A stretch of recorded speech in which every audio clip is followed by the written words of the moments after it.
الفاتحہ۔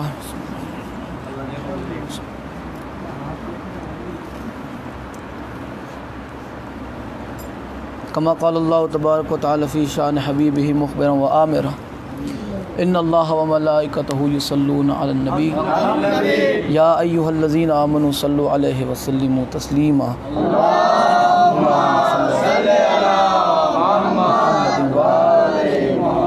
سبحان ربک رب العزت عما یصفون وسلام علی المرسلین والحمد للہ رب العالمین۔ اعوذ باللہ السمیع العلیم من الشیطان اللعین الرجیم، بسم اللہ الرحمن الرحیم۔ الحمد للہ رب العالمین والصلاة والسلام علی اشرف الانبیاء والمرسلین، خاتم لما سبق والفاتح لمن غلق، المغلن الحق بالحق، ابی القاسم محمد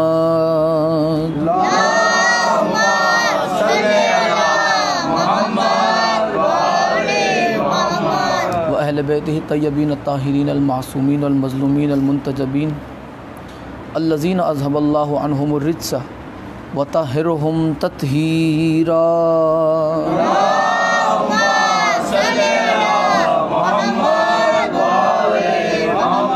لسیما بقیت اللہ المنتظر امام زماننا ھذا روحی و ارواح العالمین لتراب المقدمہ الفدا، عجل اللہ تعالی فرجہ الشریف وسحل اللہ تعالی مخرجہ الشریف ولعنۃ اللہ دائمۃ باقیہ علی اعدائہم وغاصب حقوقہم ومنکر ولایتہم وفضائلہم ومصائبہم ورحمتہم وعظمتہم وغیبتہم اجمعین۔ اما بعد، قال سبحانہ وتعالی فی کتابہ المبین، بسم اللہ الرحمن الرحیم، ان الذین یؤذون اللہ ورسولہ لعنہم اللہ فی الدنیا والآخرہ۔ بلند تر صلوات۔ اللہم صلی علی محمد و آل محمد۔ دعا ہے آل محمد کا عظیم اور کریم خالق اس ذکر پاک کو اپنی بارگاہ میں شرف قبولیت عطا فرمائے۔ مولا آل محمد کی عزت اور عظمت کا واسطہ مولا اس ذکر پاک میں جتنے بھی ہاتھ اٹھے ہیں ذکر شبیر میں، مولا کوئی ہاتھ خالی واپس نہ جائے۔ مولا بحق محمد و آل محمد تمام عزاداران امام مظلوم کی حفاظت فرما۔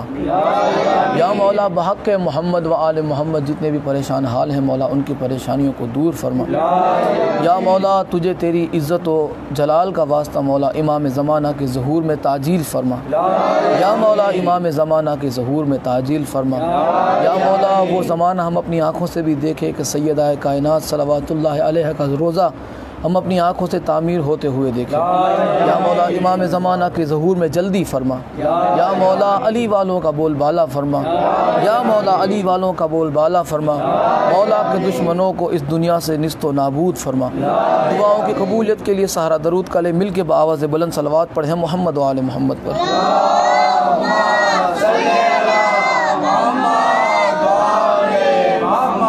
رب العزت عما یصفون وسلام علی المرسلین والحمد للہ رب العالمین۔ آج 15 ماہ رمضان کی شب مبارک ہے اور آج کی رات مولا امام حسن مجتبیٰ علیہ الصلاۃ والسلام اللہم صلی علی محمد و آل محمد۔ امام حسن علیہ الصلاۃ والسلام کے ظہور کی آج رات شب ہے اور کل انشاءاللہ دن ہے امام حسن علیہ الصلاۃ والسلام کے ظہور کا۔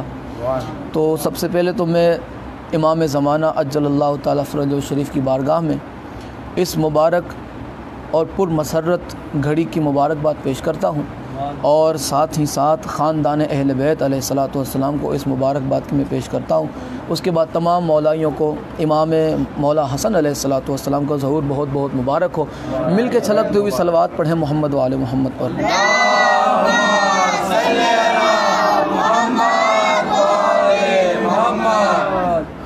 انشاءاللہ بشرط زندگی کل اگر زندگی رہی تو ضرور امام حسن علیہ الصلاۃ والسلام کا ذکر پاک کل کریں گے۔ آج جو کہ حسب وعدہ کل آپ سے بھی وعدہ کیا تھا کہ انشاءاللہ آج جناب امیر مختار علیہ الصلاۃ والسلام کا ذکر کریں گے، چونکہ آج 14 رمضان جو گزر چکا، آج کا دن تو آپ کی آج شہادت کا دن تھا، 14 رمضان ہجری 67 میں، ہجری 67 میں جناب مختار کی شہادت کا دن ہے، تو آج ہم انہی کے متعلق کچھ گفتگو کریں گے۔ قبل ذکر سے پہلے یہ میں ضرور بتانا چاہوں گا کہ جناب مختار پر بہت سی جھوٹی اور بڑی بڑی تہمتیں لگائی جا رہی ہے۔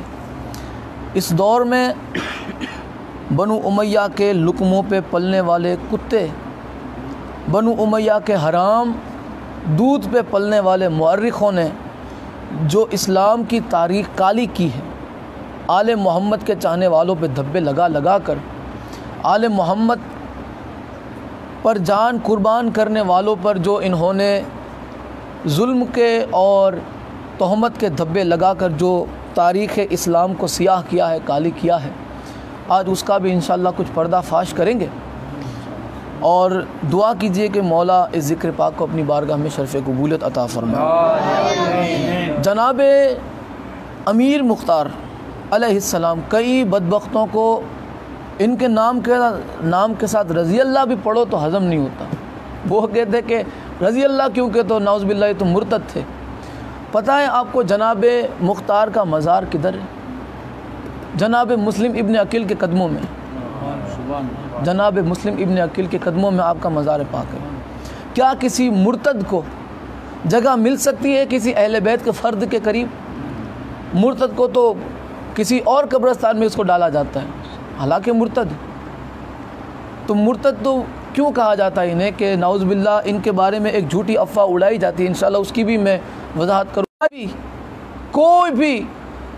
کوئی سنی ہو چاہے شیعہ ہو، کسی بھی مذہب کا ہو، ایک بات صرف ثابت کر کے دکھا کہ خود جناب مختار نے یہ کہا ہو کہ میں رسول اللہ ہوں، یا یہ کہا ہو کہ میں اللہ کا نبی ہوں۔ خود جناب مختار نے کبھی اس طرح کی بات اپنی زبان سے نہیں نکالی۔ بآواز بلند صلوات بھیجے محمد علیہ۔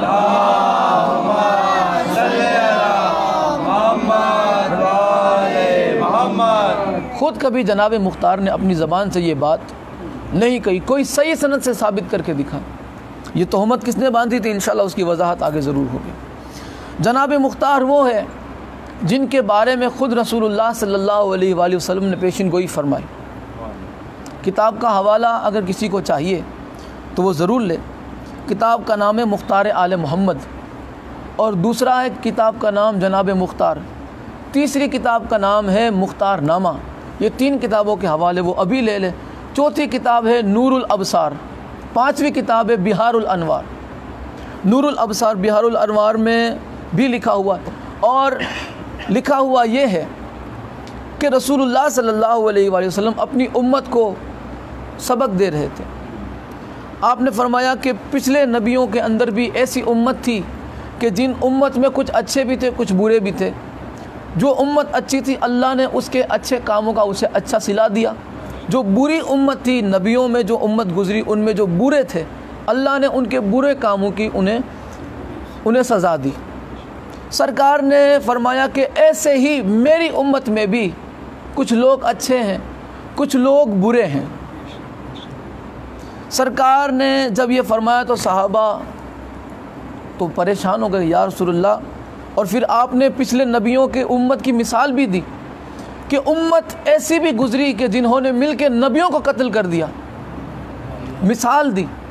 جب سرکار نے یہ بات فرمائی تو صحابہ نے عرض کی، یا رسول اللہ کیا اس امت میں بھی کوئی ایسے مسلمان ہیں؟ آپ نے فرمایا بے شک۔ سرکار پر بھی قاتلانہ حملے ہوئے، مولا علی علیہ اور سرکار کو آخر شہید کیا گیا زہر سے۔ مولا علی علیہ السلام پہ زہر آلود تلوار سے حملہ کیا، آپ کو شہید کیا گیا۔ سیدہ کائنات کو شہید کیا گیا۔ امام حسن علیہ السلام کو، معصوم کی آپ لسٹ دیکھیں، پہلے محمد سے 11ویں محمد 13ویں محمد تک سب کو شہید کیا گیا۔ 13ویں محمد امام حسن عسکری علیہ السلام تک۔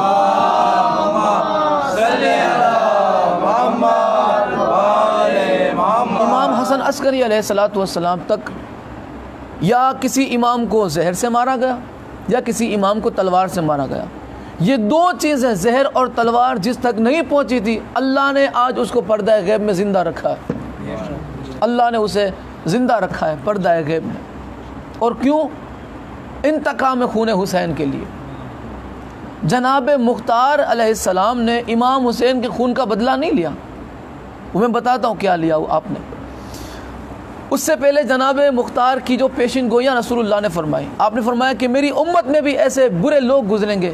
عرض کیا رسول اللہ کس حد تک؟ آپ نے فرمایا اس حد تک برے لوگ ہیں کہ وہ میرے بیٹے حسن حسین، دونوں بیٹوں کا ذکر کیا، حسن اور حسین کو بے دردی سے قتل کر دیں گے. اور حسین کی شہادت کی تو ہائے ہائے، اسے پیاسا رکھا جائے گا، اسے ذبح کر دیا جائے گا، اسے تیروں میں تیر بھالوں میں بھالے مارے جائیں گے. امت یہاں تک پہنچ جائے گی. اور پھر آپ نے فرمایا کہ جس طرح سے پچھلی امت کے برے کاموں کی وجہ سے اللہ نے ان پہ عذاب نازل فرمایا، ایسے ہی اس امت کے برے کاموں پر اللہ ان پر بھی عذاب مسلط کرے گا، ان پر بھی اللہ عذاب نازل فرمائے گا. عرض کی یا رسول اللہ وہ عذاب کیسی شکل میں ہوگا؟ آپ نے فرمایا کہ میرے حسین پر جو ظلم و ستم کریں گے، اللہ انہی کے درمیان ایک شخص کو پیدا کرے گا جو ان پر عذاب الہی بن کے ٹوٹے گا، قہر الہی بن کے ٹوٹے گا. عرض کی یا رسول اللہ اس کا نام کیا ہے؟ آپ نے فرمایا مختار ابن ابو عبید ثقفی. یہ وہ ہے جو میری اہل بیت کے زخموں کو ٹھنڈا کرے گا.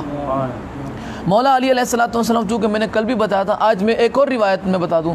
مولا علی علیہ السلام بچپن کی عمر تھی، بچپنا تھا جناب مختار ثقفی کا. آپ نے جناب مختار کو اپنی زانوں پہ بٹھایا، زانوں پہ بٹھا کے آپ نے جناب مختار کے جو سر مبارک تھا اسے بوسہ دیا اور سر پہ ہاتھ پھیرتے پھیرتے فرمایا کہ واہ تو کتنا عقل مند ہے، تو کتنا سمجھدار ہے. مولا نے ان کی تعریف فرمائی اور دعائیں دیتے جاتے تھے کہ یہ وہ بندہ ہے کہ جو میرے لال حسین کے زخم جو میرے بچوں کو ملیں گے اسے یہ ٹھنڈا کرے گا.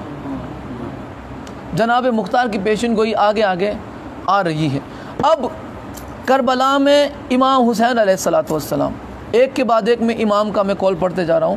امام حسن علیہ السلام، امام حسن علیہ السلام کی میں آپ کو ایک بات ضرور بتاؤں کہ یہ آپ کی جو حکمت تھی امام حسن علیہ السلام کی، جنگ صفین کے بعد جو دوسری جنگ ہونے والی تھی، جنگ نہروان کے بعد، مولا علی کے زمانے کے بعد امام حسن علیہ السلام کے زمانے میں وہ معاویہ سے ہونے والی تھی. دو گروہ امام حسن علیہ السلام کے تھے اور ایک معاویہ کا تھا. دو یعنی الگ الگ ٹکڑی الگ جگہ سے آ رہی تھی امام حسن علیہ السلام کی اور ایک اور فوج. جب معاویہ نے دیکھا کہ وہ امام حسن کا مقابلہ نہیں کر پائے گا تو اس نے اپنے کچھ بندے امام حسن کی فوج میں بھیجے اور کچھ بندے جو آپ کی دوسری ٹکڑی تھی فوج کی اس میں بھیجے. اور وہاں پہ پھوٹ ڈالنے کے لیے اس نے ایک بات ظاہر یعنی کہ اونچی کر دی. وہ کیا کہہ دی؟ جو دوسری ٹکڑی تھی وہاں جا کے یہ کہا کہ امام حسن علیہ السلام نے معاویہ سے صلح کر لی، اور امام حسن کی فوج میں یہ کہا گیا کہ وہاں والوں نے معاویہ سے صلح کر لی. اب دونوں فوج کے اندر بغاوت ہو گئی.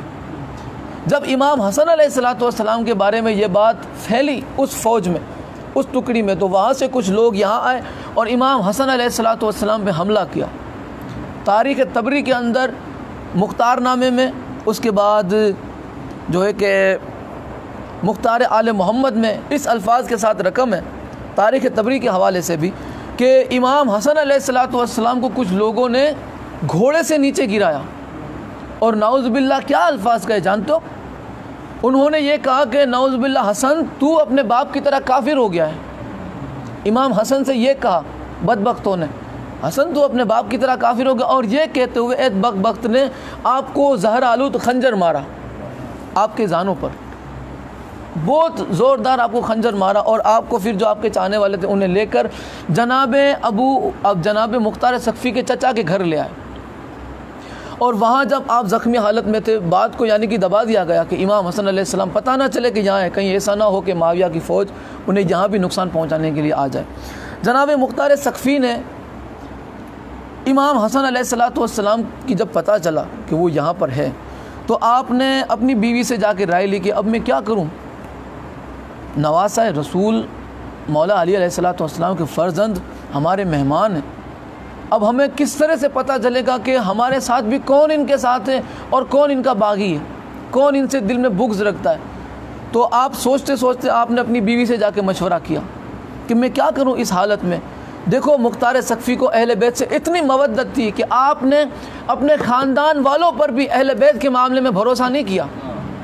آگے مثال آپ سنیں، جناب مختار سقفی نے اپنی بیوی سے کہا کہ میں کیا کروں اس معاملے میں، تو آپ کی بیوی نے کہا کہ ایک بات اپنے چچا سے کہو کہ اگر ان کے دل میں امام حسن علیہ السلام کے لیے محبت مودت ہوگی تو وہ تمہاری مخالفت کریں گے، مودت ہوگی تو مخالفت کریں گے، اور اگر ان کے دل میں امام حسن کے لیے بغاوت ہوگی تو تمہاری ہاں میں ہاں ملا دیں گے۔ بات کون سی کہنی ہے؟ آپ کو صرف یہ کہنا ہے، وہاں جا کے آپ یہ کہنا کہ امام حسن دیکھو زخمی ہے، امام حسن علیہ السلام کو معاویہ کو سونپ دیتے اور ہمیں بہت سارا مال بھی ملے گا، اور جو معاویہ امام حسن کے جو ہے کہ یہاں پہ آنے سے ہمارا جو باغی بنا بیٹھا ہے، معاویہ کو پتہ چل گیا تھا کہ امام حسن علیہ السلام یہاں پر ہے، لیکن عام بندوں میں جو وہاں پر ہے انہیں پتہ نہ چلے کہ کہیں ان کے اندر بھی کوئی ایسی حرکت آ جائے اور امام حسن علیہ السلام پہ حملہ کر دے۔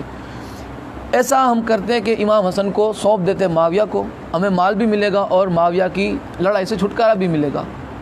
یہ آپ نے اپنے چچا کا ٹیسٹ کرنے کے لیے ان کے سامنے یہ بات رکھی، اور یہی بات کو لے کے اہل سنت کہتے ہیں کہ نعوذ باللہ مختار تو باغی تھا امام حسن علیہ السلام کو قتل کروانے کے ارادے سے، حالانکہ ان کی حکمت کو بندے تو سمجھے ہی نہیں۔ آپ کو اپنے چچا پر بھی بھروسہ نہیں تھا کہ کہیں ایسا نہ ہو کہ یہی باغی ہو جائے۔ آپ نے امتحان لینے کے لیے فرمایا کہ چچا کیا کہتے ہو، تو ان کے چچا بھی عقیدت مند تھے، کہنے لگا کہ مجھے تجھ سے یہ امید نہیں تھی کہ تو محبان آل محمد ہو کہ تیری زبان سے ایسی ہلکی بات نکلتی ہے۔ جناب مختار نے اپنے چچا کے ہاتھوں کو چوما، بوسہ دے کے کہا کہ چچا جان اللہ کی قسم اہل بیت کے معاملے میں مجھے آپ پر بھی بھروسہ نہیں تھا، کہیں ایسا نہ ہو کہ اندر سے آپ میں بھی بغاوت پیدا ہو جائے۔ کتنی عقیدت اور مودت تھی اہل بیت سے جناب مختار ابن ابو عبید سقفی کو۔ بات آگے بڑھی اور مولا حسین علیہ السلام کی شہادت کا وقت جب قریب آیا، میں نے بہت آگے جانے دی بات، جناب مختار سقفی وہ ہیں کہ کربلا میں امام حسین علیہ السلام نے، میں نے کل بھی بتایا تھا، آج ایک اور روایت پھر، مولا حسین علیہ السلام نے فرمایا کہ تم باز آ جاؤ میرے قتل سے، اگر تم میرے قتل سے باز نہیں آؤ گے کل کو تم پر عذاب الہی بن کر مختار ٹوٹ پڑے گا۔ جناب مختار کو کربلا میں بھی مولا حسین علیہ السلام نے یاد فرمایا، تم پہ عذاب الہی بن کر جو قہر بن کے ٹوٹے گا وہ یاد رکھو وہ ابو عبید سقفی کا بیٹا ہوگا مختار۔ اور پھر کہتے ہیں کہ جناب مختار تو بولے جادوگر تھے نعوذ باللہ، وہ جو کہتے تھے وہ ہوتا جاتا تھا، کیوں نہ ہو اس کی زبان سے نکلے ہوئے الفاظ۔ میں تم کو جیت پور کی مثال دوں، جیت پور کی مثال، یہ بات پہ جیت پور کی مثال، اپنے یہاں غفار ڈاڈا نے اپنی دنیا سے جانے کی تاریخ لکھ کے گئے تھے کہ میں یہ دن کوئی دنیا سے گیا تھا، یہ آج بھی اسٹیمپ پیپر پہ لکھے لائے وہاں ان کے مزار پہ اتنا بڑا بنا کے، کسی کو دیکھنا ہو جیت پور میں آ جاوے۔ انہوں نے مرنے سے پہلے اپنی تاریخ لکھی تھی۔ اللہ کا ایسا نیک بندہ 1400 سال کے بعد یہ کمال رکھتا ہے کہ اس کی زبان سے نکلے ہوئے الفاظ اللہ نے اس طرح قبول کیے، تو اللہ اس کی زبان قبول کیوں نہ کرے جس کے لیے خود مصطفیٰ دعا فرماتے رہتے تھے۔ اس کی زبان میں تاثیر کیوں نہ ہو کہ جس کی زبان، جس کے لیے خود رسول خدا دعا گو تھے، جس کے لیے مولا علی علیہ السلام نے اپنی زانوں پہ بٹھا کے جس سے فرمایا کہ تو کتنا عقل مند ہے، جس کی تعریف مولا علی علیہ السلام نے فرمائی، مولا حسین علیہ السلام نے جسے کربلا میں یاد کیا، اس کی زبان میں تاثیر کیوں نہ ہو۔ جناب مختار جو کہتے جاتے تھے وہ ہوتا جاتا تھا، کیونکہ آپ کی زندگی جنگ میں بھی اتنی گزری تھی اور آپ بڑے ہوشیار تھے، بے وقوف نہیں تھے، بہت ہی ہوشیار تھے۔ آپ ماحول دیکھ کے پرکھ لیتے تھے کہ کتنی اندر بغاوت ہے لوگوں کے اندر اور کتنی لوگوں کے اندر محبت ہے۔ اہل بیت علیہ السلام کو ہر بغاوت سے محفوظ رکھنے کا آپ نے ہمیشہ کام کیا۔ جب مولا حسین، اب یہ کہتے ہیں مولا حسین کی جب شہادت ہوئی کہاں تھے مختار، پتہ تو کرو، ان کو جیل میں ڈال دیا گیا تھا کہ جب تک یہ بار رہے گا مشن کامیاب نہیں ہوگا مولا حسین کو قتل کرنے کا۔ جناب ابو عبید سقفی کو کیوں جیل میں ڈالا گیا پتہ ہے مختار سقفی کو؟ اس لیے کہ انہوں نے جناب امیر مسلم سفیر حسین علیہ السلام مسلم ابن عقیل علیہ السلام کا ساتھ دیا۔ عبید اللہ ابن زیاد نے جناب مسلم ابن عقیل کے ساتھ مختار ثقفی، حجر بن عدی اور ایسے ہی شیعان علی علیہ السلام سب ملا کے 4,500 سے 4,500 سے لے کے 6,000 شیعوں کو قید خانے میں ڈال دیا۔ کتنے سال تک جانتے ہو؟ 4 سال تک، 4 سال تک قید میں رکھا، 4 سال تک، کہ جب تک یہ باہر رہیں گے کوئی کام ہو ہی نہیں سکتا۔ اب اس دوران جب مولا حسین علیہ السلام کی شہادت کا واقعہ بھی گزرا، اور پھر جب مختار ثقفی رہا ہوئے، کس کے کہنے پہ؟ عبداللہ ابن عمر کے بار بار خط بھیجنے پہ، اسے رہا کرو رہا کرو رہا کرو، کیونکہ یہ ایک طرح سے ان کے رشتہ دار بھی لگتے تھے۔ ایک روایت میں کہ عبداللہ ابن عمر مختار ثقفی کے بہنوں ہی تھے، مختار ثقفی کے بہنوں ہی تھے، اور ایک روایت میں ہے کہ ایک دو عمر ابن سعد تھا جس نے مولا حسین علیہ السلام پہ سب سے پہلا تیر چلایا، یہ ملعون مختار ثقفی کا بہنوں ہی تھا۔ 2 روایت ہے، ایک عبداللہ ابن عمر کی بھی اور یہ اس ملعون کی بھی ہے، عبداللہ ابن عمر اور دوسرا یہ ملعون عمر ابن سعد۔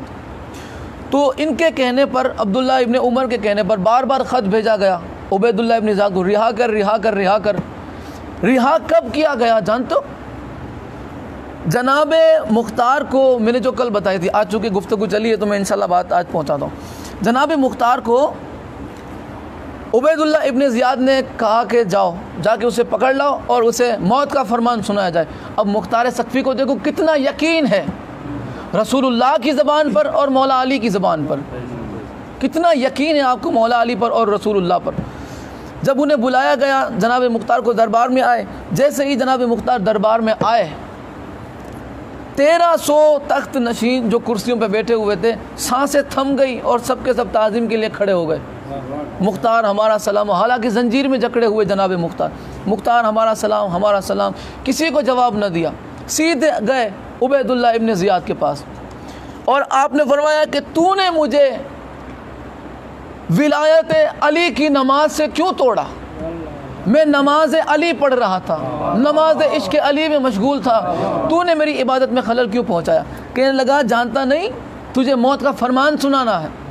جناب مختار نے ناد علی جیسے ہی پڑھی اور آپ نے ایسے جھڑک ماری، جتنی زنجیریں پہنائی ہوئی تھی، جتنا زیور تھا، سب کے سب گر کے نیچے، اور آپ نے دربار میں چکر لگایا۔ ادھر آپ کا دربار میں چکر لگانا تھا کہ دربار خالی ہونے لگا کہ آج علی کا زخمی شیر کھل گیا۔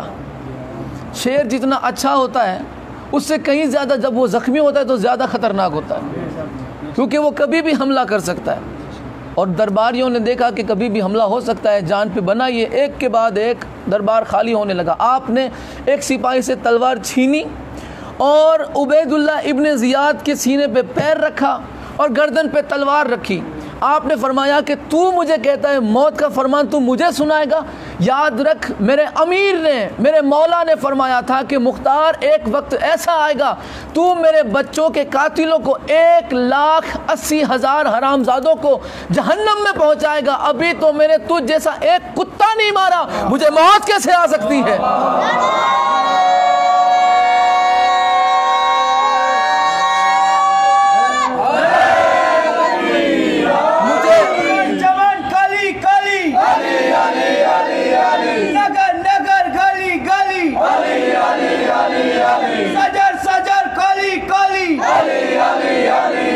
جدھر جدھر ہوا چلی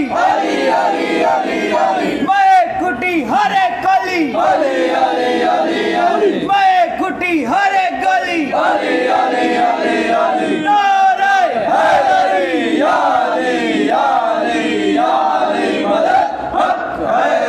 مجھے موت کیسے آ سکتی ہے؟ میں نے تو ابھی تجھ جیسا ایک کتا نہیں مارا۔ ایک روایت میں کہ 1,40,000، دوسری روایت میں ہے کہ 80,000، تیسری روایت میں ہے کہ 4,30,000 حرامزادوں کو جہنم میں پہنچائیں گے، 4,30,000۔ جناب مختار ثقفی وہاں سے آپ نکلے، جب آپ رہا ہوئے اس کے بعد آپ سب سے پہلے مدینہ منورہ تشریف لائے، امام سید سجاد علیہ السلام کی خدمت۔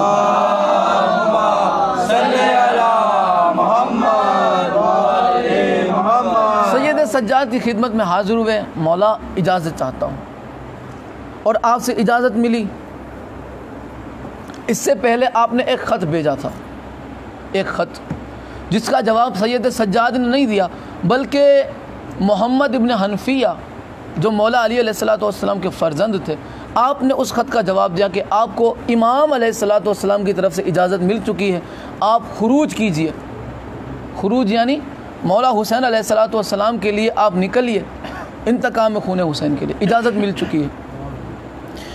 یہاں پر جناب مختار باہر نکلے۔ اب میں تھوڑی دیر کے لیے یزید کے پاس اپنے چلتے ہیں۔ یزید کتا کس طرح سے مرا وہ بھی آپ کتاب کا حوالہ لے لیں، کتاب ہے مختار آل محمد، اس کے بعد ہے مختار سقفی، اور پھر مختار نامہ، 3 کتابیں تو ہے ہی۔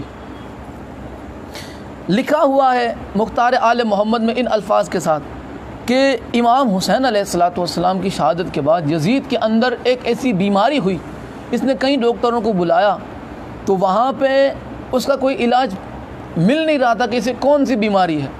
ڈاکٹروں نے کہا کہ کچھ نہیں، بس یہ تھوڑا گھبرایا ہے، اسے چاہیے کہ یہ شکار پہ جاتا رہے، جب یہ باہر آتا جاتا رہے گا کہ اس کی طبیعت بحال ہو جائے گی، اچھا ہو جائے گا یہ۔ اب اسی دوران یہ کمینہ نکلا 10,000 کا لشکر لے کر شکار کے لیے، 10,000 کا لشکر لے کر شکار کے لیے بار بار نکلا یہ، اور اتنا دور یہ گیا کہ 2 دن کا اس نے سفر طے کیا۔ اس کے بعد جاتے جاتے یہ ایک جنگل میں پہنچا۔ اب اس نے کہا کہ کوئی بھی میرے پیچھے نہ آئے، میں اکیلا جاؤں گا اس کا شکار کرنے۔ اس نے اپنے گھوڑے کو ایڑ لگائی اور خوب دوڑا، اتنا دوڑا کہ یہ ایک بھیانک جنگل میں پہنچ گیا۔ یزید کی موت بتا رہا ہوں، بھیانک جنگل میں پہنچ گیا۔ جب جنگل میں پہنچا اس نے دیکھا کہ ایک دم ڈراؤنا جنگل تھا۔ جیسے ہی وہ ہرن وہاں پہنچی، یہ اس جنگل میں داخل ہوا اور اسے پتہ چلا کہ میں کوئی عجیب جگہ پر آ چکا ہوں، تو وہ ہرن دیکھتے ہی دیکھتے اس کی نظروں سے غائب ہو گئی۔ بالکل جان سے سننا یہ بہت ہی ایک اہم کڑی ہے جو آپ کو بھی آگے پہنچانی ہوتی ہے اور آپ کو اگلی زندگی میں کام بھی آئے گی کہ اہل بیت کے دشمنوں کا حال کیا ہوتا ہے۔ یہ اندر ہی اندر سڑنے لگا تھا، یزید اندر سے سڑنے لگا تھا۔ جب یہ اس نے دیکھا کہ ہرن غائب ہو گئی، ایک دم آنکھوں سے غائب، اور یہ پیاس کا مارا پانی پانی العطش العطش چلا رہا تھا، العطش العطش چلا رہا تھا۔ اتنے میں ایک بندے کو اس نے آتا دیکھا جس کے ہاتھ میں پانی تھا، اس کے ہاتھ میں پانی تھا، اور اس نے کہا کہ خدا را مجھے پانی پلاؤ۔ وہ گھوڑے سے نیچے اترا اور جیسے ہی اس نے مشکیزہ ہاتھ میں دیکھا، اس نے کہا کہ خدا کے لیے مجھے پانی پلاؤ۔ تو جس کے ہاتھ میں مشکیزہ پانی تھا اس نے پوچھا کہ تو کون ہے؟ کہنے لگا میں یزید ابن معاویہ، جس کے ہاتھ میں مشکیزہ تھا۔ انہوں نے کہا کہ تجھے شرم نہیں آئی؟ ایک وقت تھا کہ تو نے آل محمد کو پیاسا مارا اور تو ہم سے پانی مانگتا ہے، تو ہم سے پانی مانگتا ہے، ہم تجھے پانی دیں گے۔ یہ کہہ کے جب اس نے کہا کہ ہم تجھے پانی کیسے پلائے، تو نے تو آل محمد کو پیاسا تڑپایا ہے، وہ بندہ غائب ہو گیا۔ اور ایک پرندہ آیا، وہ پرندہ اتنا بڑا تھا کہ اس نے ایسے لچکا مارا، ایسے لچکا مارا، اور اسے صرف اس کا پیر باقی رہا جو گھوڑے کی اس میں لگام میں، کیا بولتے اس کو، گھوڑے کا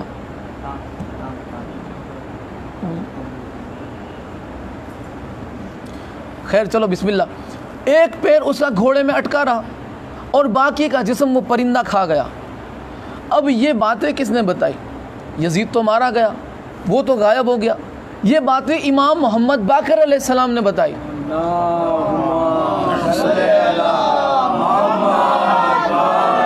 امام محمد باقر علیہ السلام نے یہ ساری باتیں بتائی کہ اس ملعون کا اس طرح سے حشر ہوا، اور آپ نے مزید فرمایا، وہ فرمایا اس طرح سے، آپ نے فرمایا کہ اب قیامت تک وہ پرندہ اسے اگلتا رہے گا، نگلتا رہے گا، اگلتا رہے گا، نگلتا رہے گا۔ یہ تھی اس کی دنیا کی سزا۔ آخرت میں اس سے دردناک سزا اللہ جہنم میں اسے دے گا۔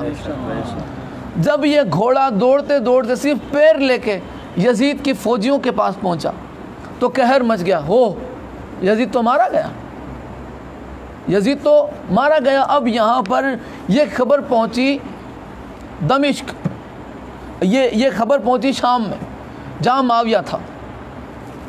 جب یہ خبر پہنچی کوفہ کے اندر تو کوہرام مچ گیا کوفہ میں، یزید مارا گیا، یزید فینان جہنم ہو گیا۔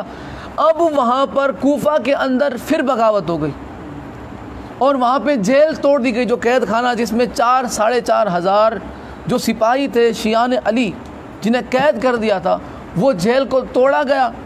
اس کے بعد اس وقت عبید اللہ ابن زیاد شام کا گورنر تھا اور یہ اس وقت گیا ہوا تھا دمشق، یہ دمشق گیا ہوا تھا۔ یہ موقع کا فائدہ اٹھاتے ہوئے تمام جو قیدی تھے 4,500 سے 6,000 تک جتنے بھی تھے، انہوں نے اس جیل کو بالکل تہس نہس کر دیا، قید خانے کو، جتنے قید اور جگہ پہ تھے ان تمام شیعان علی کو رہا کیا اور سب سے پہلے عبید اللہ ابن زیاد کے محل پہ حملہ کیا، اس کا سارا ساز و سامان لوٹ لیا، جتنا ہتھیار لے سکتے تھے انہوں نے حاصل کر لیا۔ یہ بات پہنچی عبید اللہ ابن زیاد کے پاس دمشق، اس کے پاس جب پہنچی تو اس نے، وہ ہوشیار تھا، بڑا ہی کمینہ تھا عبید اللہ ابن، بڑا نیچ قسم کا، حرامی قسم کا انسان تھا۔ جب اسے پتہ چلا تو اس نے یہ سوچا کہ اگر میں نے ابھی یزید کے بارے میں بتا دیا لوگوں کو تو یہ یہاں پر بھی پھر تو بغاوت ہو جائے گی، کیا پتہ اب تو حکومت تہس نہس ہو جائے۔ تو اس نے کہا کہ خیر میں اپنی گفتگو کو پوری کرتا ہوں، سمیٹتا ہوں، اور میرا یہاں سے جانا بالکل ضروری ہے، بہت زیادہ ضروری ہے، لہٰذا میں ابھی اور اسی وقت یہاں سے روانہ ہو رہا ہوں۔ اور اس کا جو چچا زاد بھائی تھا، اس کا سگا بھائی عبید اللہ ابن زیاد کے سگے بھائی کو اس نے وہاں کا گورنر بنایا کہ آج سے یہ یہاں پہ گورنر ہے اور میں جا رہا ہوں۔ یہ وہاں سے نکلا اور پھر اس کے بعد اس نے ایک خفیہ لوگوں کو جمع کیا۔ ایک نام تھا عمر ابن یزید، جو اس وقت بڑا طاقتور تھا۔ اس نے کہا کہ جو مجھے سب سے پہلے، میں جہاں جانا چاہتا ہوں مجھے وہاں پہنچائے گا شارٹ کٹ سے، میں اسے اس کے وزن کے برابر سونا دوں گا، دگنا سونا، جتنا اس کا وزن ہوگا اس سے دگنا سونا میں اسے دوں گا۔ تو عمر ابن یزید آگے آیا، اس نے کہا کہ میں تجھے سب سے کم راستے میں پہنچاؤں گا۔ اب عمر ابن یزید کے کم سے کم سمجھو نہیں تو 15 سے 19 بیٹے تھے، جن میں یہ سب کے سب جنگجو تھے، ماہر تھے۔ کچھ لوگ اس وقت ایسے بھی تھے کہ جو سن کے دور کا ماحول سن کے بتا دیتے تھے، کیونکہ کان ان کے تیز ہوا کرتے تھے۔ سب کے ایسے نہیں تھے، کچھ لوگ تھا جن کا ہنر تھا، یہ ماحول دیکھ کے پرکھ لیتے تھے، راستہ بالکل خالی ہو اور انہیں پتہ چل جاتا تھا کہ آگے کوئی چال تو نہیں۔ تو عمر ابن یزید نے کہا کہ میں تجھے پہنچاؤں گا صحیح اور سلامت، اور میرے 4 بیٹے تیرے ساتھ ہوں گے، مگر شرط یہ کہ میں 4 گنا تجھ سے پیسہ لوں گا۔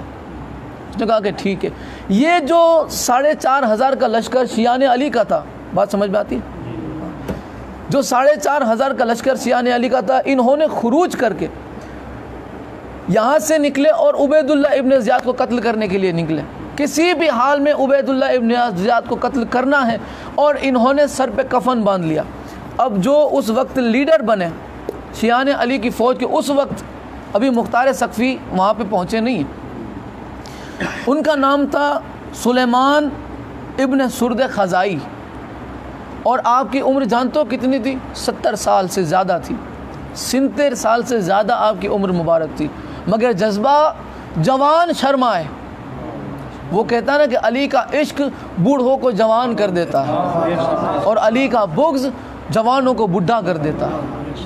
آپ نے ایک فصیح و بلیغ خطبہ دیا کہ ہمیں زندگی سے کوئی واسطہ نہیں، اب ہماری زندگی بھی مولا حسین کے لیے، ہماری موت بھی مولا حسین کے لیے ہے۔ ہم نے سر پہ کفن باندھا ہے اور یہ قسم کھائی ہے، میں قسم کھاتا ہوں، جناب سلیمان فرماتے ہیں میں قسم کھاتا ہوں، جب تک میں مولا حسین کے قاتلوں کو جہنم نہ کر دوں، واصل جہنم، تب تک آپ نے کچھ قسمیں کھائی کہ میں اچھا لباس نہیں پہنوں گا، اور میں نے تو اپنی زندگی وقف کر دی مولا حسین کے نام پر، چاہے میں زندہ رہوں چاہے میں مر جاؤں، تم میں سے کون ہے جو میرا ساتھ دے گا؟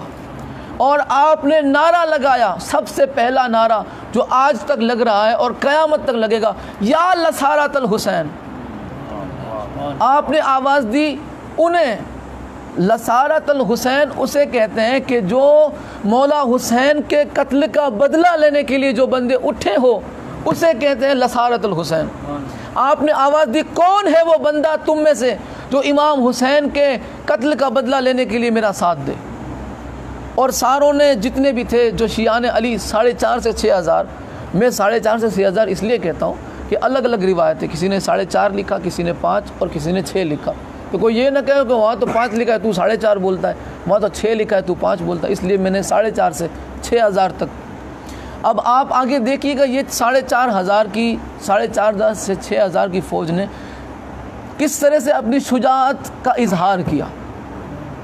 یہ باتیں میں اپنی زندگی میں پہلی دفعہ بتا رہا ہوں، اور مولا کے کرم سے آپ بھی یہ آپ جب سنیں گے تو آپ کو بھی یہ واقعی دل میں ایمان آپ کا تازہ ضرور ہوگا کہ امام حسین علیہ السلام کے قتال کے لیے کیسے کیسے لوگوں نے اپنی جانیں قربان کی. مولا حسین کے خون کے بدلے کے لیے کیسے کیسے بندوں نے شجاعت کا اظہار کیا، اپنی شجاعت دکھائی. یہاں سے 4,500 بندہ نکلا اور اس جگہ پہنچا جہاں پر عبید اللہ ابن زیاد تھا. انہیں پتا تھا کہ یہ کہاں پر یہ بدبخت. جیسے ہی یہ عبید اللہ ابن زیاد یہاں سے فوری طور پہ نکلا تو اس کا ایک بیٹا تھا عمر ابن یزید کا بیٹا، جو 3.5-4 میل دور سے، شاید 2.5 کلومیٹر کا 1 میل ہوتا ہے، اس نے 3.5 میل دور سے یہ بھانپ لیا کہ سامنے سے ایک لشکر آ رہا ہے. اور لشکر کا اس نے یہاں تک اندازہ بتا دیا کہ یہ میری آنکھیں دھوکہ نہیں کھا رہی، یہ لشکر کسی کو قتل کرنے کے لیے آ رہا ہے اور یہ سر پہ کفن باندھ کے نکلا ہے. جب لشکر آ رہا ہوتا ہے تو ہر لشکر کے آنے جانے کا انداز الگ ہوتا ہے. کوئی صلح کے لیے آتا ہے تو اس کا طریقہ الگ ہوتا ہے، تو کوئی جنگ کے لیے آتا ہے تو کوئی اس کا الگ ہوتا ہے، کوئی مرنے مارنے پہ جب آتا ہے تو اس کا طریقہ الگ ہوتا ہے. تو یہ طریقہ کار جو ان کا تھا وہ ایسا تھا کہ سر پہ کفن باندھ کے نکلے تھے. اس کے بیٹے نے اپنے باپ سے کہا کہ ابا میں دیکھ رہا ہوں کہ یہ جو لشکر آ رہا ہے وہ سر پہ کفن باندھ کے آ رہا ہے اور ان کی تعداد کم سے کم 4.5 سے 5,000 کے قریب ہے، 4.5 سے 5,000 کے قریب ہے، اور یہ واقعی کسی کو قتل کرنے کے لیے آ رہے ہیں. تو اس نے جو عمر تھا، عمر ابن یزید، اس نے جا کر سیدھا عبید اللہ ابن زیاد سے کہا کہ سچ بول، تو کیا چھپا رہا ہے، کیا بات ہے جو تو نے ہم سے بتائی نہیں. اس نے کہا کہ اب یہ تو اس نے دیکھا کہ اب تو کوئی رستہ ہے نہیں، کیا کریں گے. اس نے بتایا کہ سچی بات تو یہ ہے کہ میں نے تم سے جھوٹ بولا ہے کہ یزید مر چکا ہے اور بنو امیہ کی خلافت کو خطرہ ہے، حکومت کو خطرہ ہے. اگر میں فٹافٹ وہاں نہیں پہنچا تو بنو امیہ کی حکومت تباہ ہو جائے گی. یہ سارے کے سارے چمچے تھے عبید اللہ ابن زیاد کے، بنو امیہ کے ٹکڑوں پہ پلنے والے کتے تھے یہ جو اس کے ساتھ چلے تھے اس کی حفاظت کے لیے. اس نے کہا کہ ایسی بات ہے تو میں تجھے اس لشکر سے تو نہیں بچا سکتا، تیری موت تو پکی ہے، میں اس سے تجھے نہیں چھوڑا سکتا، البتہ ایک چال ہے جس سے تو بچ سکتا ہے. اس نے کہا کہ وہ کیا ہے. اب یہ جو تھا وہ بڑا ہوشیار چالاک تھا، عبید اللہ ابن زیاد اور اس کے ساتھ اس کے چمچے یہ بھی چالاک. اس نے اونٹ کے پیٹ پہ جہاں مشکیزیں باندھے جاتے ہیں، مشک باندھی جاتی پانی کی، وہاں مشک کی جگہ پہ اس بدبخت کو باندھ دیا کہ نظر ہی نہ آئے، اور اوپر سامان ڈال دیا. وہ لشکر قریب آیا، دیکھا واقعی میں یہ لوگ وہی مرنے مارنے پہ تھے. کہ ہمیں پتہ چلا ہے، جو سلیمان ابن سرد خزائی تھے انہوں نے فرمایا کہ ہمیں پکی خبر ملی ہے، اور ایک صادق نے ہمیں خبر دی ہے کہ عبید اللہ ابن زیاد یہاں ہے. صادق ہم سے کبھی جھوٹ نہیں بول سکتے، صادق تو کہتے ہیں اسے جو ہمیشہ سچا کہتا. انہوں نے کہا کہ مجھے ایک صادق نے ہمیں خبر دی ہے کہ عبید اللہ ابن زیاد یہیں پر ہے.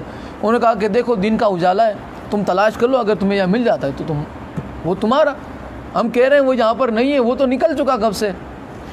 انہوں نے تلاشی لی اور انہیں عبید اللہ ابن زیاد نہ ملا. اب یہاں پہ انہوں نے پڑاؤ ڈالا. عبید اللہ ابن زیاد پہنچا سیدھا شام پہنچا، اور وہاں پہ اس نے 1,00,000 سپاہی بھیجے ان 4.5 کو مروانے کے لیے. 1,00,000 سپاہی. انہیں پتہ چل گیا، جو 4.5 سلیمان ابن سرد خزائی تھے، انہیں پتہ چل گیا کہ 1,00,000 کی فوج انہیں قتل کرنے کے لیے بھیجی گئی ہے عبید اللہ ابن زیاد کی طرف سے. اب انہوں نے خطبہ دیا. پھر دیکھو میں ایک بات آپ کو بتاؤں کہ اگر شیر کی فوج کا سپہ سالار کسی گدھے کو بنایا جائے تو وہ گدھا سب شیر کو مروا کے آئے گا، گدھا سب شیروں کو مروا کر آئے گا۔ اور اگر کسی گدھے کی فوج کا سپہ سالار کسی شیر کو بنایا جائے تو وہ شیر تمام گدھوں کو زندہ سلامتی سے واپس لائے گا، کیونکہ سپہ سالار ہی وہ ایک ایسا بندہ ہوتا ہے کہ جس پہ فوج کا کیا حال ہونا ہے وہ اس پہ سب دار و مدار ہوتا ہے۔ انہوں نے خطبہ دیا کہ دیکھو اے لوگو، تم نے اور میں نے آج اگر یہاں پہ خروج کیا ہے تو وہ انتقام خون حسین کے لیے کیا ہے۔ اگر وہ 1,00,000 بھی ہیں تو کوئی پرواہ نہیں، ہم مرنے مارنے پہ ہیں، یا ہم انہیں مار دیں گے یا ہم مر جائیں گے، ہمیں کوئی اور زندگی کا کوئی شوق ہی نہیں ہے۔ اور عمر مبارک آپ کی 70 سال سے زیادہ، 70 سال سے زیادہ آپ کی عمر مبارک ہے۔ 1,00,000 کا لشکر آپ پہنچا اور آپ نے فصیح و بلیغ خطبہ دیا جو 4,500 اور سامنے 1,00,000، کہاں بات گئی؟ تاریخ طبری کے حوالے سے مختار آل محمد میں یہ بات کہی گئی۔ 1,00,000 کا دستہ وہاں سے بھیجا گیا ہتھیاروں کے ساتھ کہ مار دو انہیں، 4,500 کے مقابلے میں۔ اب یہاں پہ جنگ شروع ہوئی۔ جب جنگ شروع ہوئی پہلے دن جانتے ہو جنگ کا حال کیا ہوا؟ پہلے دن اس لشکر شیعان حیدر کرار کے 1,500 لوگ منزل شہادت پہ فائز ہوئے، اور بدلے میں جانتے ہو کیا ہوا؟ سامنے حرام زادوں کے 40,000 جہنم میں پہنچا دیے۔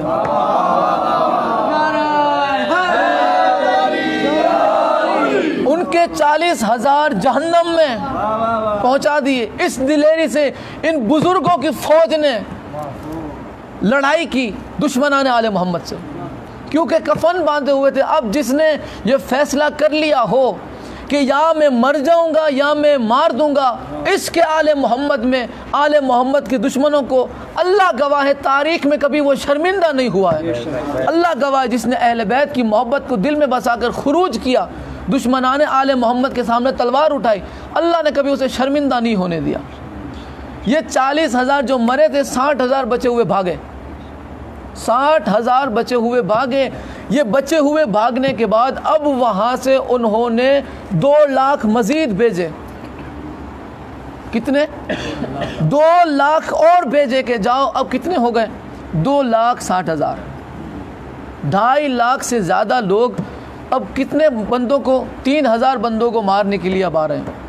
اب یہاں پہ ان کے جو سپاہی تھے جناب سلیمان ابن سرد خزائی کے، انہوں نے کہا کہ دیکھو وہ تو پھر آ رہی ہے فوج، اب ہمیں یہ کرنا چاہیے کہ ہم کوفہ جائیں رات کے حصے میں، اور ہم وہاں سے پھر کچھ فوج جمع کریں اور پھر یہاں سے آئیں، کچھ اسلحہ کچھ ہتھیار بھی لے کے آئیں تاکہ ہمارے لیے جنگ آسان ہو جائے، ہم کچھ ان سے مقابلہ زیادہ کر سکیں۔ آپ نے فرمایا کہ نہیں، ہم نے قیام یہاں کیا ہے مرنے کے لیے، ہم اگر یہاں سے چلے جائیں گے پھر وہاں کیا منہ دکھائیں گے؟ ہائے ہائے، یہ بزرگ ہے، دیکھو 70 سال سے زیادہ آپ کی عمر مبارک ہے۔ آپ نے فرمایا اگر ہم یہاں سے چلے گئے وہاں کیا منہ دکھائیں گے، لہٰذا تم سے زیادہ زخم میرے جسم میں دیکھ لو۔ یہ کہتے تھے کہ ہم جائیں گے کوفہ میں، تھوڑا مرمت کریں گے، جسم اچھا ہو جائے گا، پھر آئیں گے جنگ پھر کریں گے۔ آپ نے فرمایا کہ نہیں، یا ہم مر جائیں گے یا ہم مار دیں گے۔ لہٰذا اب جنگ پھر شروع ہوئی۔ یہ کتنے دن جنگ چلی؟ 8 دن تک جنگ چلی، 8 دن تک۔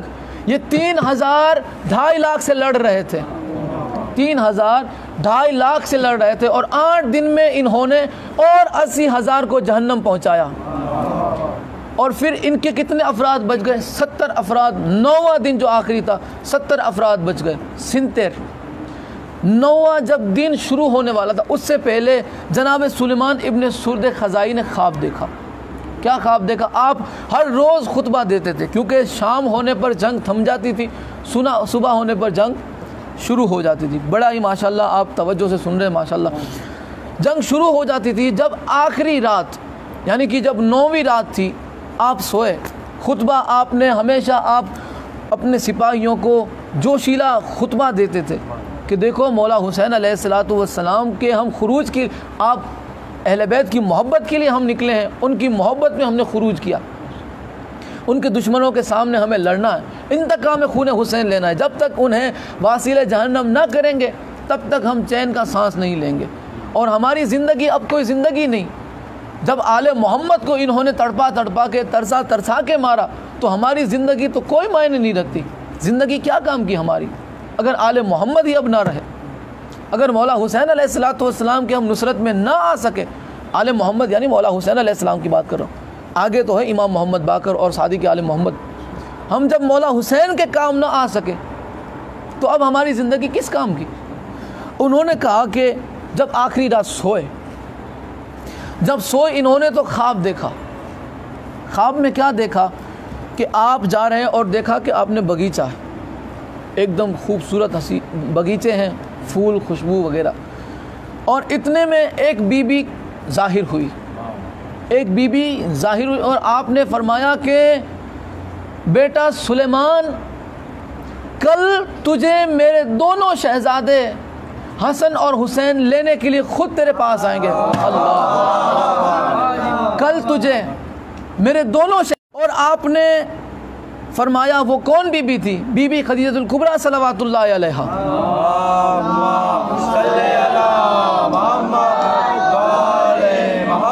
بی بی خدیجہ الکبریٰ سلام اللہ علیہا نے، انہوں نے پوچھا کہ بی بی آپ کون ہیں؟ آپ نے فرمایا کہ میں خدیجہ الکبریٰ ہوں، میں فاطمہ ہوں، میں فاطمہ زہرا کی ماں ہوں، اور میری بیٹی فاطمہ تجھے سلام کہتی ہے۔ اللہ اکبر،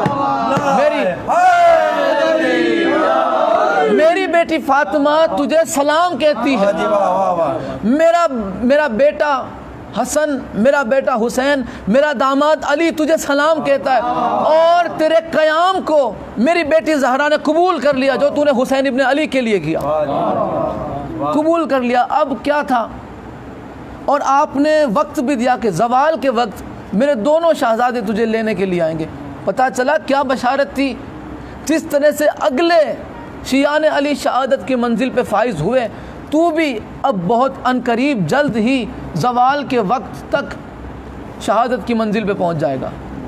آپ کی آنکھ کھلی اور آپ نے اپنے چاہنے والوں سے جو تھے انہیں یہ خواب بتایا کہ دیکھو جو خروج ہم نے کیا ہے اسے بی بی پاک نے قبول کر لیا ہے، ہماری خدمت جو تھی اب تک کی اسے سیدہ نے قبول فرما لی ہے، اور اب ہمیں کسی کی پرواہ نہیں، اور خوشخبری مجھے ضرور دی ہے کہ میں زوال تک سیدہ کی چوکھٹ پہ حاضری دینے والا ہوں۔ اور ایسے ہی ہوا کہ اگلے دن پھر یہ زوال تک لڑائی چلتی رہی۔ جیسے ہی آپ کی شہادت ہوئی یہ لڑائی ختم ہو گئی، اور کچھ افراد واپس کوفہ میں گئے جنہوں نے یہ ساری داستان بتائی۔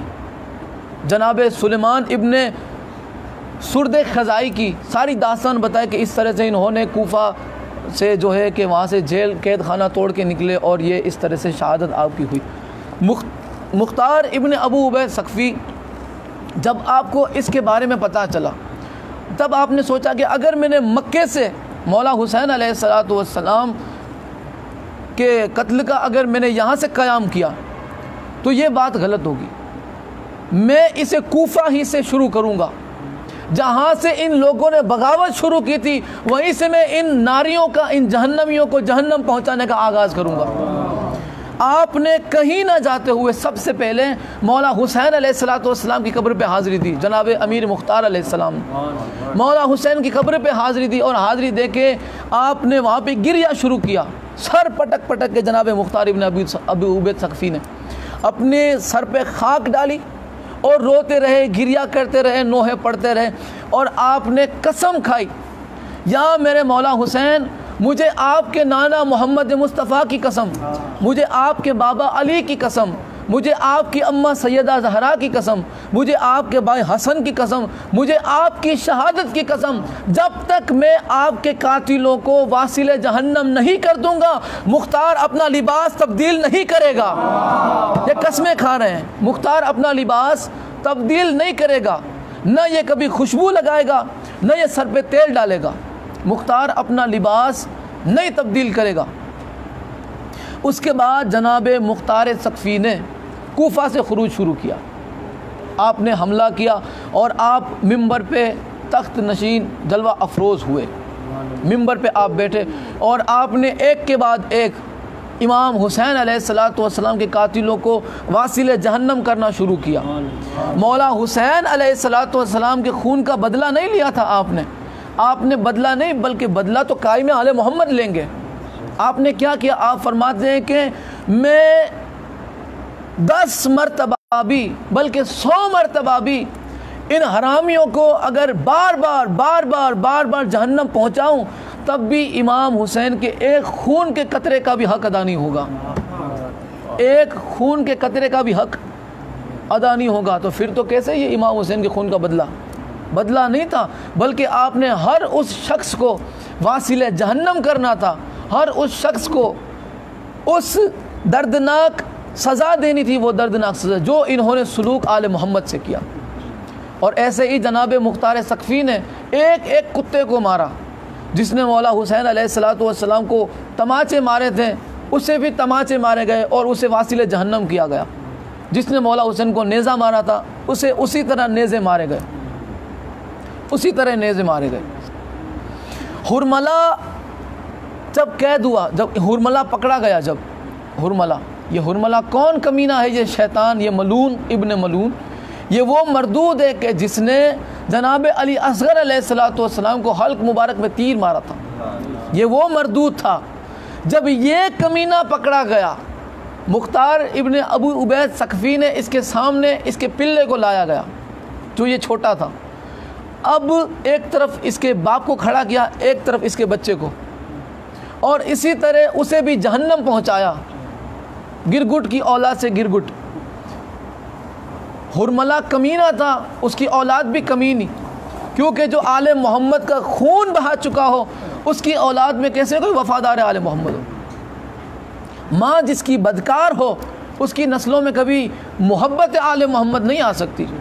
ہرملہ کے سامنے اس کے بچے کو تیر مارا گیا، جیسے ہی تیر مارنے لگے کہنے لگا میرے بچے کا کیا قصور ہے، جو سزا دینی مجھے دو۔ مولا حسین علیہ السلام کی وہ بات یاد کروائی مختار سقفی نے کہ بدبخت کیا قصور تھا شہزادہ علی اصغر کا، کیا بگاڑا تھا علی اصغر نے، کون سی تیری فوج کا سامان اس نے لوٹا تھا جو تو نے اسے ایک بوند پانی، ایک بوند قطرے کی بجائے تو نے اسے تیر مارا۔ ایسے ہی ہر ایک ملعونوں کو جناب مختار نے واصل جہنم پہنچایا۔ اور اس کے بعد کچھ بدبخت کہتے ہیں انہوں نے نبوت کا دعویٰ کیا، ابھی میں اس کی وضاحت پھر کرتا ہوں۔ اور آخری اب جو ہے شہادت پر ہم انشاءاللہ اب گفتگو کریں گے۔ جناب مختار سقفی نے اب مولا حسین علیہ السلام کے ایک ایک قاتلوں کو جہنم جہاں تک آپ پہنچا سکتے تھے پہنچایا۔ اس کے بعد مصعب ابن زبیر، عبداللہ ابن زبیر کا بھائی، یہ آ گیا مختار سقفی کے خلاف انہیں قتل کرنے کے لیے۔ کچھ لوگ کہتے ہیں کہ مختار سقفی نے نعوذ باللہ دعویٰ کیا تھا کہ وہ میرے پہ فرشتہ آتا ہے اور وحی آتی، نعوذ باللہ، جھوٹا ان پہ تہمت لگائی گئی، جھوٹی تہمت۔ مختار ابن ابو عبید نے کہ بیٹے نے، جناب مختار کے بیٹے نے امام محمد باقر علیہ السلام سے پوچھا کہ مولا لوگ میرے والد کے بارے میں، میرے باپ کے بارے میں ایسی باتیں کرتے ہیں، آپ مجھے بتائیں حقیقت کیا ہے، آپ کی جو بات ہوگی وہ میرے لیے آخری بات ہوگی، جو آپ کا فیصلہ وہ میرا فیصلہ۔ آپ نے فرمایا اللہ کی قسم تیرا باپ وہ شخص تھا جس نے کربلا کے بعد ہمارے گھر کو ٹھنڈک پہنچائی ہے۔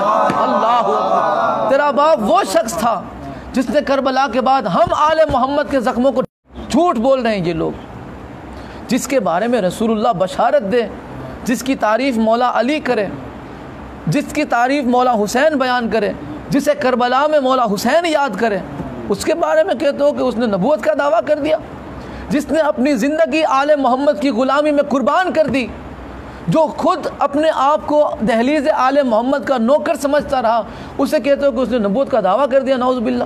ایک دلیل تو ایسی لاؤ سند کے ساتھ کہ جہاں خود جناب مختار نے کہا کہ میں کہتا ہوں کہ نعوذ باللہ میں رسول اللہ ہوں، یا آپ نے کسی کو کلمہ پڑھا ہو کہ پڑھ لا الہ الا اللہ مختار نبی اللہ، ایک بھی ایسا مقام کوئی پیش نہیں کر سکتا۔ صلوات بھیجے محمد و علیہ۔ اللہم صلی علی محمد وعلی محمد، اللہم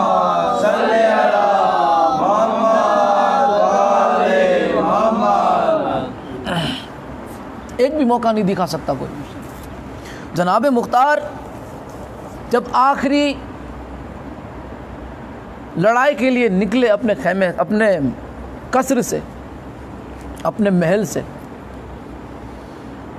اس میں بھی بغاوت اندر ہو گئی، کیونکہ باہر سے کھانا پینا بند ہو گیا تھا. ایسا نہیں کہ صرف کربلا میں انہوں نے ظلم و ستم کیے، کربلا کے بعد بھی جناب مختار جب محل کے اندر تھے اور باہر سے جب مصعب ابن زبیر نے جب گھیر لیا تھا تو باہر سے پانی بند، باہر سے کھانا پانی سب بند. اسی کے دوران اندر جو 5000 سے زیادہ سپاہی تھے ان کے اندر بھی کئی لوگ بغاوت پہ اتر آئے. کب یہ تو مروانے پہ تلا ہے، یہ تو صاف صاف ظلم ہے، ایسا تو تھوڑی کوئی شریعت نے حکم دیا. لیکن کوئی جناب مختار کی حکمت کو نہیں سمجھے، جناب مختار کی جو ہے باتوں کو ان کے ذہن میں نہیں اتار پائے. آپ نے فرمایا کہ یاد رکھو لوگوں، یہ لوگ کبھی تم سے وفا نہیں کر سکتے. انہوں نے کہا اب مختار نامہ دیکھیے، وہ پوری فلم بنائی ہوئی، اس میں یہ ساری چیزیں. آپ نے فرمایا کہ یہ لوگ کبھی تم سے وفا نہیں کر سکتے، جنہوں نے آل محمد سے وفا نہیں کی وہ تم سے کیا وفا کریں گے؟ تم ان سے وفا کی امید رکھتے ہو کہ ہمارے قتل کے بعد یہ تمہیں امان دیں گے، تمہیں چھوڑ دیں گے، تمہیں بخش دیں گے، تمہیں سلامتی دیں گے؟ نہیں، یاد رکھو ادھر ہماری گردنیں اترے گی، ادھر تمہاری گردنیں اتاری جائے گی، اور ہم شہادت کی منصب پہ، شہادت کے مرتبے پہ فائز ہوں گے، اور تم جہنم میں جاؤ گے باغی ہونے کی وجہ سے کہ تم نے آل محمد کے خون کے قصاص میں جو ہاتھ جس نے بڑھایا، جس نے قدم آگے بڑھایا، تم نے آل محمد کو چھوڑ دیا، آل محمد کے چاہنے والوں سے تم نے پھر بغاوت کر دی. جناب مختار ثقفی آخری لڑائی کے لیے نکلے، اور آپ وہ دیکھیں کتنا یعنی کہ وہ دردناک وہ فلم آیا ہے انہوں نے. یہ کم تھا جو اس فلم کے اندر فلم آیا، وہ بہت کم تھا. آپ کو جیسے مولا حسین علیہ السلام کو اتنا زیادہ زخمی کیا تھا، اتنا زیادہ، ایسے ہی اب انہیں بھی زخمی کیا جا رہا ہے. وہی کہ بھائی جس نے مولا حسین علیہ السلام کے قتل میں جس کا ہاتھ نہیں پہنچا نعوذ باللہ، آج وہ مختار کو وہی سمجھ کے قتل کر دیں. یہ سمجھو کہ ہم نعوذ باللہ حسین کو قتل کر رہے ہیں، استغفر اللہ.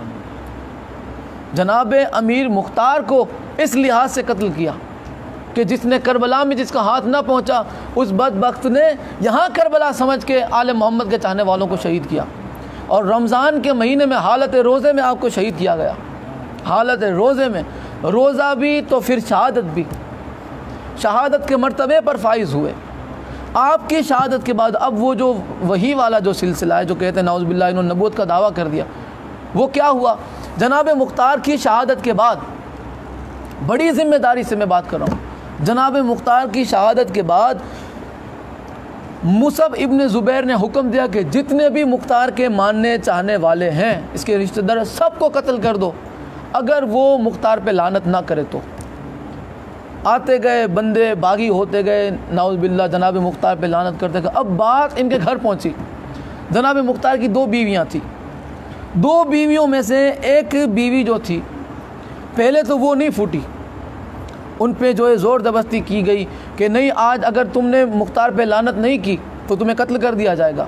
تو ایک بیوی جو ہے وہ پھسل گئی کہ اگر تو مجھے تلوار کے زور پہ کفر پہ آمادہ کرتا ہے تو میں یہ تجھے کہتی ہوں کہ مختار نعوذ باللہ کافر تھا، مختار نعوذ باللہ کافر تھا، استغفر اللہ، اور انہیں چھوڑ دیا گیا. دوسری بیوی تھی، انہوں نے کہا کہ میں کیوں اس کے بارے میں غلط بات کہوں کہ جو خود آل محمد کا چاہنے والا ہے.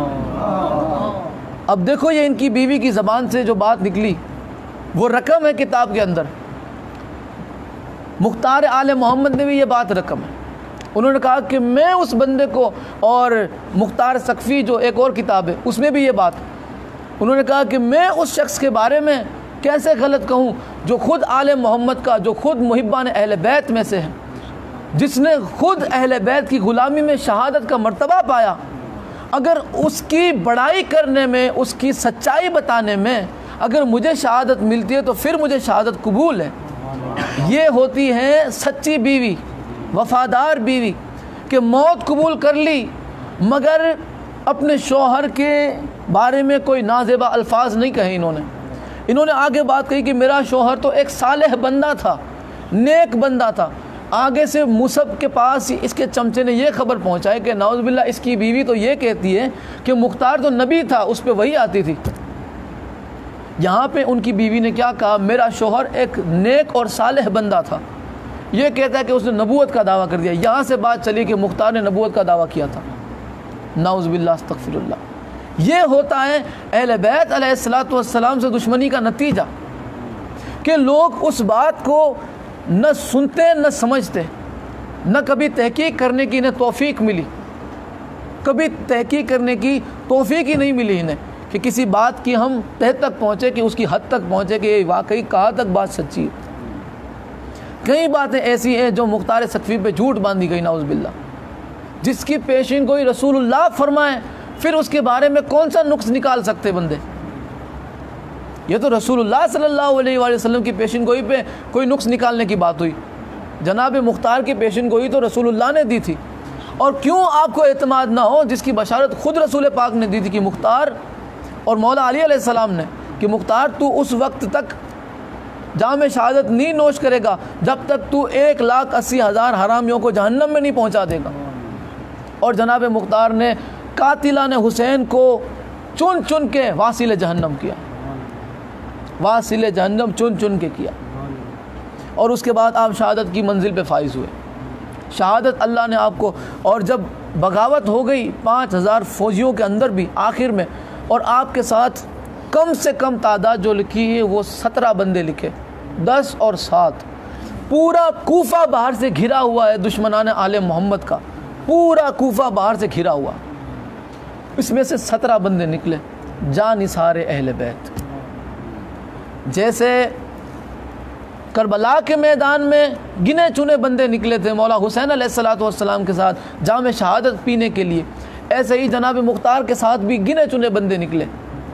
وہ بھی سیرت مولا حسین علیہ السلام تھی جو جناب مختار نے اپنائی۔ مولا حسین علیہ الصلوۃ والسلام نے حق کے لیے خروج کیا کہ وہ شریعت پہ بات آپ بنی تھی۔ مولا حسین نے نعوذ باللہ خلافت کے لیے نہیں، حکومت کے لیے نہیں، دین کی حفاظت کے لیے، دین کے تحفظ کے لیے، کہ یزید نے شریعت کو پامال کرنا شروع کر دیا تھا۔ یزید نے جو شریعت میں حرام تھی اسے حلال کر دیا، جو حلال تھا اسے حرام کر دیا۔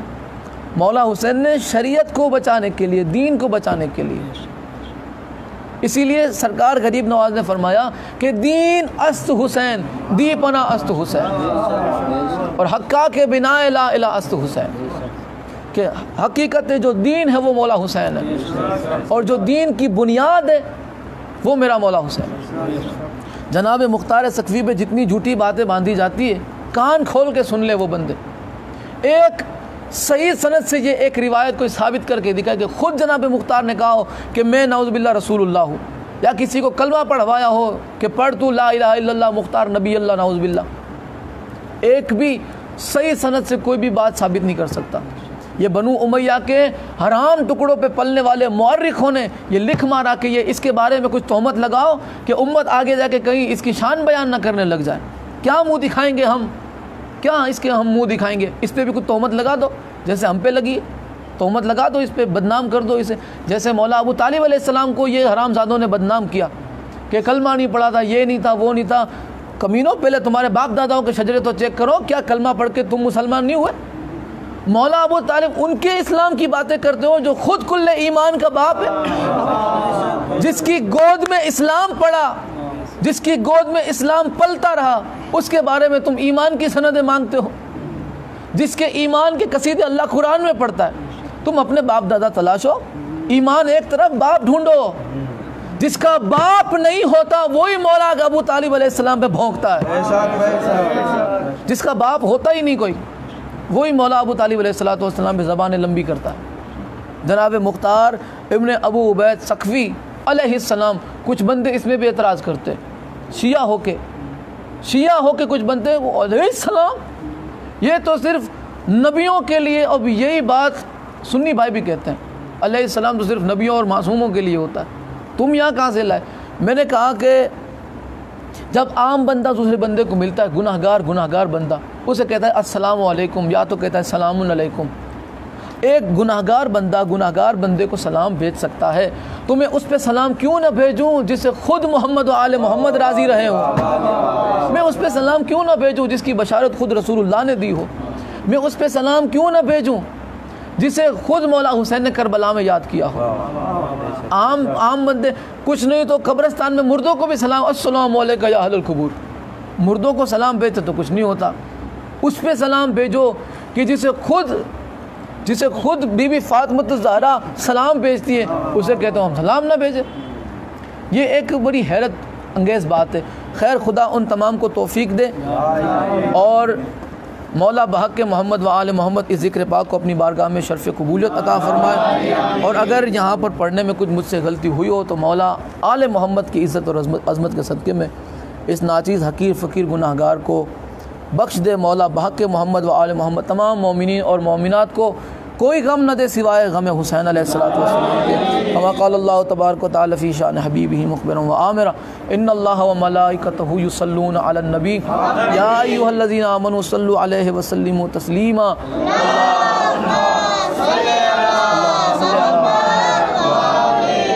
سبحان ربک رب العزۃ عما یصفون وسلام علی المرسلین والحمد للہ رب العالمین۔